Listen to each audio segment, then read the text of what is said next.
दोस्तों, जिस मुल्क में सिर्फ रेगिस्तान और रेत के पहाड़ हो और जिसके पास खुद का पीने का पानी भी ना हो, वो दुनिया में इतनी तरक्की करेगा ये किसी ने सोचा भी न था। जी हाँ दोस्तों, हम बात कर रहे हैं यूनाइटेड अरब एमिरेट्स में मौजूद एक ऐसे शहर की जहाँ आज से 30 साल पहले सिर्फ रेगिस्तान ही रेगिस्तान था, जिसको आज पूरी दुनिया दुबई के नाम से जानती है। दोस्तों, जिस रेगिस्तान में लोग आना भी पसंद नहीं करते थे, वहाँ आज पूरी दुनिया का आना जाना लगा रहता है। इस रेल पेल के पीछे ऐसे दिमाग हैं जिन्होंने रेगिस्तान को भी एक ऐसा मॉडर्न सिटी बना दिया है जहां आज हर किस्म का ऐशो आराम मिल सकता है। इसकी दुबई से लेकर बुर्जुल अरब तक और डांसिंग फाउंटेन से लेकर अंडर वाटर एक्वेरियम तक दुबई में ऐसे बेशुमार प्रोजेक्ट्स मौजूद हैं जो शायद आपने पहले कभी न देखे हों। लेकिन वहीं पर दुबई के कुछ ऐसे फ्यूचर प्रोजेक्ट्स भी हैं जो लॉन्च तो चंद सालों के बाद होंगे, लेकिन उन प्रोजेक्ट्स की वजह से दुबई की शोहरत और कामयाबी नेक्स्ट लेवल पर जा पहुंचेगी। आइए जानते हैं दुबई के उन फ्यूचर प्रोजेक्ट्स के बारे में जिनकी लॉन्च से दुबई की चमक दमक और बढ़ जाएगी। बट उससे पहले फ्रेंड्स, अगर आपने मेरे चैनल को सब्सक्राइब नहीं किया तो मेरे चैनल को सब्सक्राइब कर लें और बेल आइकन को भी प्रेस करना मत भूलिएगा। तो बिना टाइम वेस्ट किए चलते हैं अपनी वीडियो की तरफ। Number 1, Dubai creek tower. दोस्तों, दुबई की कामयाबी शुरू हुई थी सन 2010 में जब दुबई ने दुनिया की सबसे बड़ी बिल्डिंग बुर्ज खलीफा को लॉन्च किया था। 2716 फीट ऊंची बादलों को फाड़ कर निकलने वाली इस बिल्डिंग में हैरत अंगेज तौर पर 163 स्टोरीज बनाई गई थी। लेकिन बुर्ज खलीफा ने सिर्फ अपनी हाइट की वजह से ही लोगों को अपनी तरफ अट्रैक्ट नहीं किया, बल्कि बुर्ज खलीफा के पास चंद और वर्ल्ड रिकॉर्ड्स भी मौजूद हैं, जिसमें दुनिया का सबसे ऊंचा ऑब्जर्वेशन डेक, दुनिया का सबसे ऊंचा रेस्टोरेंट और दुनिया की सबसे तेज चलने वाली लिफ्ट भी शामिल है। बट फ्रेंड्स, ये बात तो हम सबको मालूम है कि दुबई का ये फेम हमेशा के लिए नहीं है। जो वर्ल्ड रिकॉर्ड्स पहले से ही मौजूद थे उनको तोड़कर दुबई ने अपने नए वर्ल्ड रिकॉर्ड्स तो बनाए हैं, लेकिन जाहिर है उनको भी एक न एक दिन कोई ना कोई तो जरूर तोड़ेगा। बुर्ज खलीफा का रिकॉर्ड तोड़ने के लिए सऊदी अरब के शहर जद्दा में जद्दा टावर की कंस्ट्रक्शन भी चल रही है, जो अभी तक की इंफॉर्मेशन के हिसाब से 3280 फीट ऊंची बिल्डिंग होगी, यानी बुर्ज खलीफा से भी 564 फीट ऊंची। दोस्तों,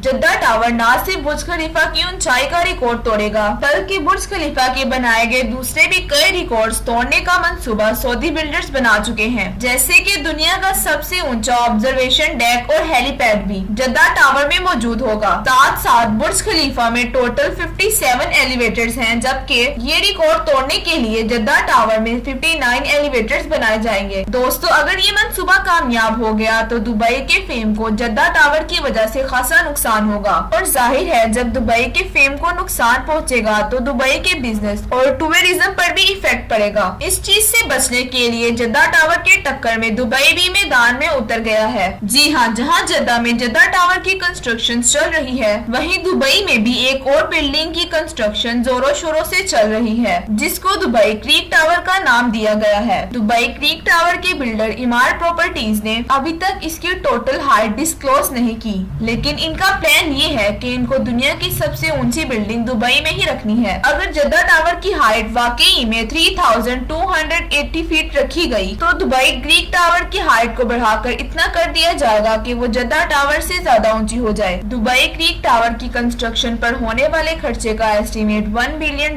बताया जा रहा है, जो 75 अरब रुपए बनते हैं। फिलहाल जद्दा टावर की कंस्ट्रक्शन ने जद्दा टावर की कंस्ट्रक्शन रोकी हुई है, क्योंकि जिन सऊदी प्रिंस ने जद्दा टावर में इन्वेस्टमेंट कर रखी थी उनको सऊदी गवर्नमेंट ने करप्शन की वजह से अरेस्ट किया हुआ है। अब क्योंकि जद्दा टावर का काम भी रुका हुआ है, तो इमारत प्रॉपर्टीज ने भी दुबई क्रीक टावर का काम रोक दिया है। लेकिन ये बात तो कंफर्म है कि आने वाले 2-3 सालों में बुर्ज खलीफा नहीं बल्कि दुबई क्रीक टावर दुनिया की सबसे ऊंची बिल्डिंग होगी। Number 2, dynamic tower. दोस्तों, आखिरकार लोग ऊंची बिल्डिंग से एक न एक दिन तो बोर हो जाएंगे। इसके लिए दुबई ने ऐसे मेगा प्रोजेक्ट स्टार्ट कर दिए हैं जो आने वाले कुछ सालों में दुबई के बिजनेस को मजीद ग्रूम कर देंगे, और इन प्रोजेक्ट्स में से एक प्रोजेक्ट है डायनामिक टावर। बेशक ये टावर हाइट में बुर्ज खलीफा से कम होगा, लेकिन इसमें एक ऐसी चीज भी है जो दुनिया में किसी टावर में मौजूद नहीं होगी। जी हाँ, इस टावर में टोटल 80 फ्लोर्स रखे गए हैं, लेकिन ये 80 फ्लोर्स कोई आम फ्लोर्स नहीं, बल्कि ये हर वक्त गोल घूमते रहेंगे, जो दूर से देखने पर पर लोगों को वाकई एक अनदेखा मंजर पेश करेंगे। दोस्तों, डायनामिक टावर में रहने वाले लोग अपने फ्लोर की रोटेशन स्पीड भी कम कर सकते हैं। सनशाइन देखने का मूड हो या फिर सी व्यू, फ्लोर्स को रोटेट कर अपनी मर्जी के नजारे निहायत ही आराम से देखे जा सकते हैं। दोस्तों, जो टेक्नोलॉजी इस डायनामिक टावर में इस्तेमाल होगी वो वाकई ही अनोखी है। हैरत की बात यह है कि इस टावर के हर फ्लोर की कंस्ट्रक्शन साइट पर नहीं बल्कि फैक्ट्री में अलग से की जाएगी और बाद में ये फ्लोर ट्रांसपोर्ट कर साइट पर पहुंचाए जाएंगे और एक के ऊपर दूसरा फ्लोर रखकर बिल्डिंग को कंप्लीट किया जाएगा। बिल्डर्स का मानना है कि इस तरह से इसमें लगने वाला खर्चा 30% कम होगा, लेकिन फिर भी इस प्रोजेक्ट में 1.2 बिलियन डॉलर से भी ज्यादा खर्चा होगा, जो तकरीबन 90 अरब रुपए बनते हैं। Number 3, museum of the future. Dubai में बनाया जाने वाला ये म्यूजियम नेक्स्ट जनरेशन टेक्नोलॉजी की एक शानदार एग्जाम्पल होगा। इस म्यूजियम में पुराने जमाने की चीजें नहीं बल्कि आने वाले वक्त की टेक्नोलॉजी देखने को मिलेगी, जिसको देखकर इंसानी दिमाग तंग रह जाएगा। जी हाँ, म्यूजियम के अंदर इंसानी दिमाग के कारनामे और टेक्नोलॉजी से भरपूर चीजें बनाई जाएंगी। म्यूजियम के अंदर रोबोट्स वहाँ आने वाले इंसानों का भरपूर इस्तकबाल करेंगे। इसके अलावा रोबोट अपनी आर्टिफिशियल इंटेलिजेंस से ऐसे कारनामे कर दिखाएंगे जो शायद कभी इंसान भी नहीं कर सकता। साथ साथ रोबोटिक कार्स, रोबोटिक मोटरसाइकिल और रोबोटिक ड्रोन्स की नेक्स्ट जनरेशन इस म्यूजियम में शोकेस की जाएगी। ये म्यूजियम दुबई में शेख ज़ायद रोड पर बनाया जा रहा है, जिस पर लगने वाला खर्चा अभी तक 1000 करोड़ रुपए बताया जा रहा है। Number 4, hyperloop. दोस्तों, हाइपरलूप एक ऐसी टेक्नोलॉजी है जो इंसान को निहायत ही कम वक्त में एक जगह से दूसरी जगह पहुंचा सकती है और वो भी निहायत ही कम खर्च में। हाइपरलूप एक बहुत बड़ा ट्यूब टनल है जिसमें छोटी छोटी कैप्सूल्स में बैठकर लोग एक जगह से दूसरी जगह ट्रेवल कर सकते हैं। ये पूरी टेक्नोलॉजी इलेक्ट्रिक बेस्ड है, यानी इसमें किसी किस्म का भी फ्यूल इस्तेमाल नहीं होता। हाइपरलूप में चलने वाली कैप्सूल्स 1123 किलोमीटर पर आवर की स्पीड से ट्रेवल कर सकेंगी। ये स्पीड कई हवाई जहाज की स्पीड से भी ज्यादा है, जबकि इनके चलने से अंदर बैठे लोगों को किसी किस्म का भी शोर सुनाई नहीं देता। दोस्तों, इन कैप्सूल्स में विंडो तो मौजूद नहीं है, लेकिन इसमें बैठे हर पैसेंजर के लिए एंटरटेनमेंट स्क्रीन जरूर होगी। फील्ड वर्क के लिए ये हाइपरलूप दुबई से अबू धाबी तक के लिए लॉन्च किया जाएगा, जो इस 1 घंटे के सफर को हैरत अंगेज तौर पर सिर्फ 12 मिनट में ही पार कर लेगा। दुबई में इस हाइपरलूप का स्टेशन बुर्ज खलीफा के करीब, जबकि अबू धाबी में इसका स्टेशन इत्तेहाद टावर के आसपास बनाया जाएगा। नवंबर 2020 में हाइपरलूप का सक्सेसफुल टेस्ट रन भी किया जा चुका है। हैरत अंगेज तौर पर हाइपरलूप को बनाने के लिए हर किलोमीटर पर तकरीबन 225 करोड़ के करीब खर्चा आएगा, यानी दुबई से सिर्फ अबू धाबी तक के लोग पर 312 अरब का खर्चा आने वाला है। Number 5, Aladdin city. Dubai creek पर 4000 एकड़ पर बनने वाली ये है दुबई की अलादीन सिटी। दोस्तों, ये प्रोजेक्ट अलादीन और सिंदबाद की स्टोरी से इम्प्रेस होकर बनाया जा रहा है, जिसमें तमाम बिल्डिंग्स की शक्ल अलादीन के चिराग जैसी है। हर बिल्डिंग एक दूसरे से एयर कंडीशनर टनल्स के जरिए आपस में जुड़ी होगी। अलादीन सिटी में होटल, ऑफिसेज, शॉप्स और फ्लैट्स तो होंगे ही और साथ साथ 900 गाड़ियों की पार्किंग स्पेस भी होगी। दोस्तों, ये प्रोजेक्ट दुबई की गवर्नमेंट की तरफ से बनाया जा रहा है, जिस पर तकरीबन 1125 अरब रुपयों का खर्चा होगा। तो फ्रेंड्स, ये थी हमारी आज की वीडियो। उम्मीद करती हूँ कि आपको ये वीडियो पसंद आई होगी, और अगर आपको ये वीडियो पसंद आई है तो इसे लाइक और शेयर करना मत भूलना, और मजीद ऐसी वीडियोस के लिए मेरे चैनल फैक्चुअल नॉलेज को सब्सक्राइब कर लें। मिलते हैं अपनी अगली वीडियो में। वीडियो देखने का शुक्रिया।